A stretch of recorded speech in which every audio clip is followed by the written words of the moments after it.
Dois irmãos receberam a mesma herança, a mesma terra, a mesma casa simples e as mesmas ferramentas. Anos depois, um havia prosperado, enquanto o outro perdeu tudo. Como isso foi possível começando do mesmo lugar? Não foi sorte nem destino. Essa é a história de Marcos e Tomás, e como simples formigas lhes ensinaram a lição mais valiosa da vida. Numa região fértil do interior, rodeada de chapadas verdes e riachos cristalinos, dois irmãos receberam uma herança igual: terras extensas, uma casa modesta e as ferramentas que seu pai usou durante toda a vida. Marcos, o irmão mais velho, tinha um olhar tranquilo e mãos acostumadas ao trabalho duro. Tomás, o mais novo, tinha sonhos grandes, mas pouca disposição para realizá-los. No dia seguinte, após herdar a propriedade, Marcos acordou com o primeiro cantar do galo. Começou a limpar a terra, consertar as cercas e organizar o celeiro.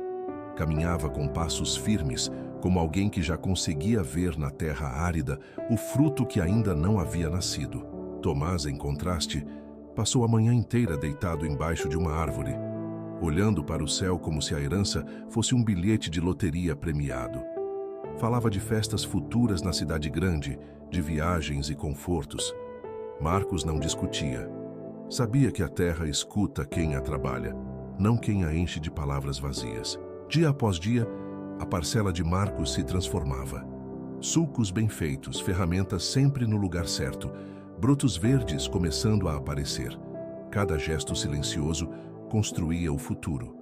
Tomás, por sua vez, começou a frequentar a praça da cidade vizinha, cercado de amigos que celebravam seus planos com gargalhadas vazias. Dizia que não tinha pressa, que a vida era para aproveitar, que o trabalho podia esperar. Entre as duas propriedades, um formigueiro ativo chamava a atenção de Marcos todos os dias. Cada tarde, ele observava em silêncio o ir e vir organizado das formigas, carregando folhas gigantes e preparando o inverno sem discursos ou pausas. Tomás ria quando o via. "Irmão, você realmente perde tempo observando insetos?" Marcos respondia com calma. "Olhe bem para elas. Elas não esperam motivação, não fazem promessas vazias. Só trabalham cada dia sem adiar nada para amanhã. Tem sabedoria aqui se você souber enxergar." Tomás ria e se afastava, convencido que aquelas formigas eram escravas de seu próprio esforço. O verão chegou com seus dias longos e seu sol generoso. Marcos aproveitava cada amanhecer como um presente insubstituível. Semeava com técnica, construía melhorias, planejava o futuro. Levantou um pequeno curral, reforçou o teto da casa e abriu canais para a irrigação. Sua propriedade começou a se destacar. As plantações cresciam fortes, o ar cheirava a milho fresco e os vizinhos passavam para observar com respeito silencioso. Tomás, enquanto isso, começou a vender pedaços de sua terra. Primeiro foram cantos inúteis, depois uma faixa próxima ao riacho para obter dinheiro rápido. Cada venda lhe dava alguns meses de vida confortável. Jantares na cidade, roupas novas, festas sem fim. O dinheiro desaparecia como água entre os dedos. Enquanto Marcos trabalhava ao ritmo das estações, Tomás vivia ao ritmo de seus caprichos. Sua casa se deteriorava gradualmente. O telhado começou a vazar água, as cercas caíam, os sulcos enchiam de erva daninha, mas bastava uma venda para acalmar preocupações. Cada tarde, Marcos continuava observando o formigueiro.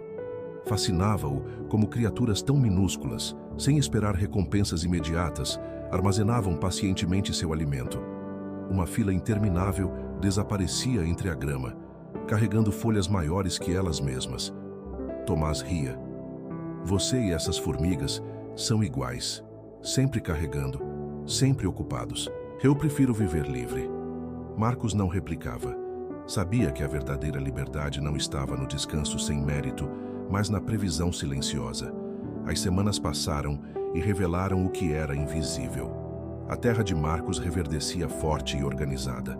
A de Tomás ficava seca e mal cuidada. O que um construía com trabalho, o outro desfazia com descuido. Marcos tentou conversar com seu irmão várias vezes. "Tomás, não desperdice o que papai deixou.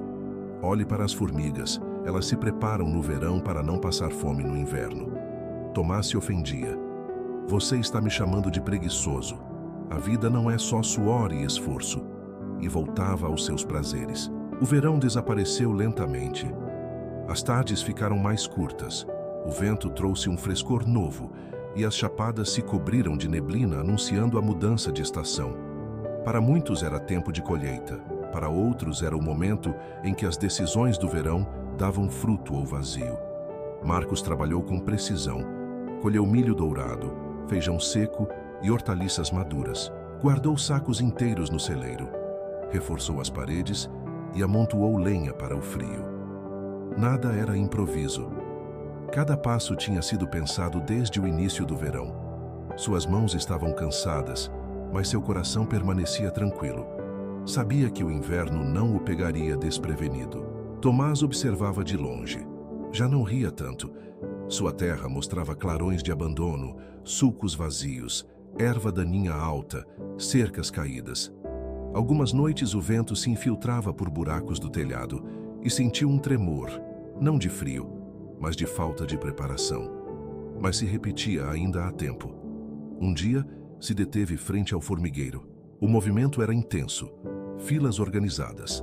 Operárias carregando sementes, outras fechando entradas, outras vedando passagens. Não havia caos, só uma coreografia silenciosa. Tomás sentiu uma inquietação que não conseguiu explicar. Aquelas criaturas que antes desprezava estavam prontas, e ele não. Marcos passou ao seu lado com um saco de trigo no ombro. Você vê como trabalham? Não esperam que o inverno chegue para agir. Tomás não respondeu, apenas olhou para o chão, irritado mais consigo mesmo. Se essa história acendeu uma chispa em você, escreva nos comentários "Quero viver como as formigas". Se inscreva agora, porque o que vem é uma lição que pode transformar sua forma de ver a vida. As primeiras chuvas geladas chegaram e os caminhos ficaram pesados. Marcos, com tudo armazenado, reduziu o ritmo, mas não parou. Ajustava detalhes, protegia o que havia colhido, ajudava vizinhos menos precavidos. Sua propriedade tinha o ar de um refúgio organizado. Tomás começou a vender objetos pessoais para cobrir despesas. A terra sem cultivo não tinha valor. Ninguém oferecia muito por ela. Era como se a terra cansada o ignorasse. Numa tarde muito fria, Tomás se recostou em sua rede velha e viu nuvens escuras se amontoarem sobre o vale. Escutou ao longe o murmúrio constante das formigas. Naquele silêncio, entendeu que o verão não volta para quem não o aproveita. Marcos fechou o portão do seu celeiro e acendeu fogo em seu lar. Tomás, de sua casa vazia, sentiu pela primeira vez que o inverno era um espelho cruel. O inverno desceu sobre a região sem pedir permissão. Primeiro vieram as nevoeiras densas ao amanhecer. Depois o vento gelado que se infiltrava por cada fresta. Finalmente as chuvas frias que encharcaram a terra até endurecem como pedra. A paisagem fértil do verão virou um cenário silencioso. Só sobrevivia o que havia sido preparado a tempo. Na propriedade de Marcos, tudo tinha ordem. Sacos no celeiro, lenha seca junto à parede, animais protegidos. Ao cair da tarde, uma luz morna saía pela janela. Na de Tomás, o inverno revelou cruelmente o que havia escondido. O telhado vazava água gelada. As paredes tinham rachaduras. O vento passava por toda parte. Não havia provisões. Os dias ficaram longos e sofridos. Tomás descobriu que a escassez não avisa, simplesmente chega e se instala. O dinheiro das vendas havia evaporado em prazeres passageiros. Agora, quando mais precisava, nada restava. As noites ficaram intermináveis. O frio se filtrava em sua casa vazia. O estômago vazio fazia mais barulho que o vento. Pela primeira vez em muito tempo, não conseguia dormir. Marcos mantinha sua rotina com calma. Não se vangloriava de abundância, nem se burlava da necessidade alheia.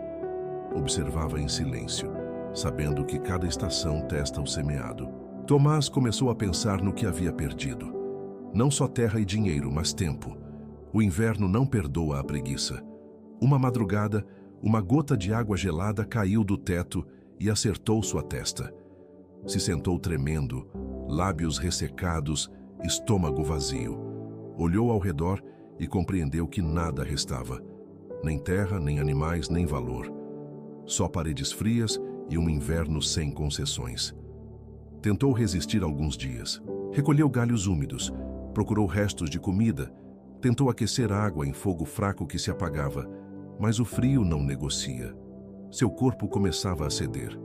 Numa tarde cinzenta, quando o sol mal aquecia a neblina, decidiu caminhar em direção à propriedade de Marcos. Cada passo pesava mais que o anterior. Lembrava das advertências de seu irmão, de suas gargalhadas, das oportunidades desperdiçadas.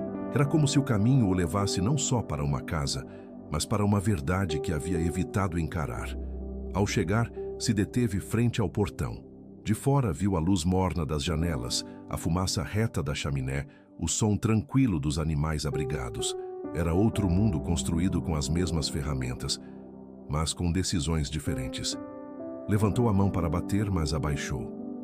Duvidou. Sua respiração saía em pequenas nuvens brancas. Seus dedos estavam dormentes pelo frio. Finalmente bateu suavemente 3 vezes. Marcos abriu a porta e o encontrou encolhido, com as roupas encharcadas, os lábios roxos e os olhos cansados.